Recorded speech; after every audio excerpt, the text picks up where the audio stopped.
Guys, good afternoon and this is my first mini blog. So দেখো, আজকে আমাদের বিকেলে এখানে ওয়েদারটা একটু মেঘলা মেঘলা ছিল।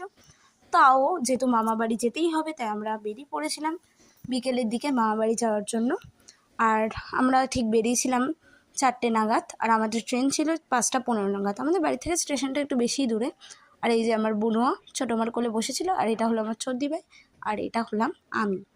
তারপরে আমরা স্টেশনে চলে গিয়েছিলাম। যখন গেছিলাম তখন বাজে 4টে 50, আর আমাদের ট্রেন 5টা 15 থেকে। দেন তারপরে মামা বাড়িতে গিয়ে আমরা খেয়ে নিয়েছিলাম ফ্রুটি, চকলেটস। তারপরেই আমরা একটু গল্প করে নিচ্ছিলাম। দেন তারপরে খেয়েছিলাম চা। চা কিন্তু আমার খুব ফেভারিট। তারপরে আমরা চা খেতে খেতে গল্প করে নিচ্ছিলাম।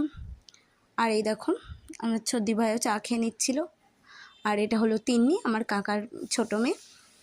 আর এই যে এখানে আমি চা খেয়ে নিচ্ছিলাম আর গল্প করছিলাম, গল্প করতে করতেই চা খাচ্ছিলাম। দেন তারপরে আমরা খেয়ে নিয়েছিলাম লুচি, যেটা ছিল আমার খুব পছন্দের একটা খাবার।